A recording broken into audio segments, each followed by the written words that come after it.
Good evening प्यारे बच्चों। आज हम आपको कक्षा 10 रसायन विज्ञान का महत्वपूर्ण प्रश्न बताएंगे जो आपके पेपर के लिए बहुत इम्पोर्टेंट होंगे। यानी पहला कह रहा है कि ऊष्माक्षेपी अभिक्रिया किसे कहते हैं बताइए, और दूसरा है ऊष्माशोषी अभिक्रिया किसे कहते हैं। तो इसको ध्यान से सुनिएगा प्यारे बच्चों। ये कह रहा है वे रासायनिक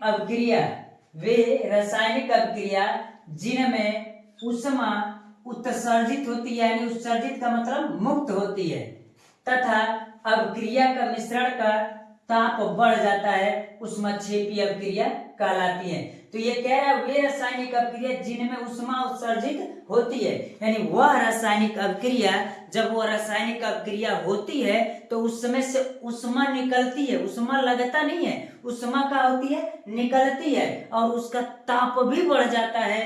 तो उस क्रिया को हम क्या कहते हैं, ऊष्माक्षेपी अभिक्रिया कहते हैं। तो वही कह रहा है वे रासायनिक अभिक्रिया, यानी वे रासायनिक अभिक्रिया जिस अभिक्रिया को होने में ऊष्मा की जरूरत नहीं पड़ती है, ऊष्मा निकलती है, यानी उसमें से ऊष्मा मुक्त होती है, तो उस अभिक्रिया को ऊष्माक्षेपी अभिक्रिया कहते हैं। तथा अभिक्रिया का मिश्रण का ताप जो होता है वो क्या हो जाता है, ताप उसका बढ़ जाता है, तो उसे हम क्या कहते हैं, ऊष्माक्षेपी अभिक्रिया कहते हैं। जैसे अगर हम कह दे तो जैसे में अगर C+O2 को हम क्या करेंगे, मिलाएंगे तो CO2 यानी कार्बन डाइऑक्साइड मिलेगा, और इसके साथ ऊष्मा क्या हो रही है, निकल रही है। जैसे कि आपको प्यारे बच्चों पता ही होगा कि इस एरो के इधर वाला जो होता है वो क्या होता है, अभिकारक होता है, और इधर वाला क्या होता है, उत्पाद होता है। और मैं आपको बता दूं, अगर ऊष्मा इधर रहता तो ऊष्मा लगती, यानी ऊष्मा देना पड़ता है, लेकिन इधर है तो ऊष्मा क्या हो रही है, निकल रही है।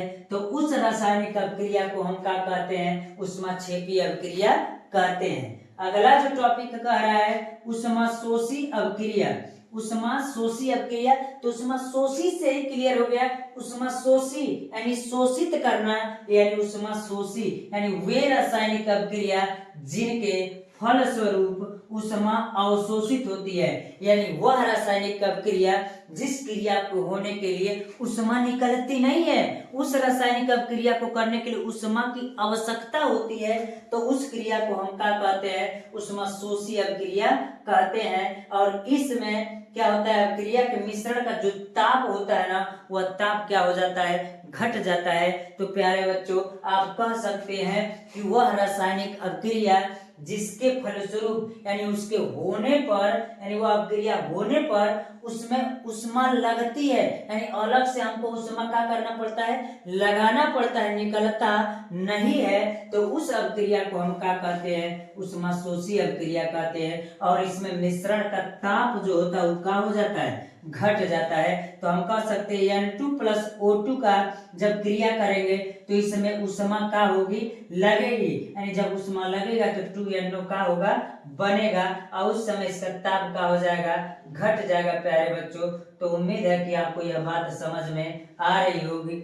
अब हम कहें आपको ऊष्माक्षेपी और ऊष्माशोषी से एक जो टॉपिक होता है, चाहे ऊष्माक्षेपी पूछे या ऊष्माशोषी पूछे, एक टॉपिक आपके बोर्ड के पेपर में पूछता है प्यारे बच्चों, आप इसलिए इसको क्या कर लीजिएगा, तैयार कर लिए। अब आसान शब्दों में कह दीजिए वो रासायनिक अभिक्रिया जिसके होने में ऊष्मा निकलती है, यानी मुक्त होती है, और इसमें ऊष्मा क्या होती है, लगती है। तो आप आसानी से आप बच्चों याद कर सकते हैं, इसलिए इसको तैयार कर लीजिएगा। धन्यवाद प्यारे बच्चों।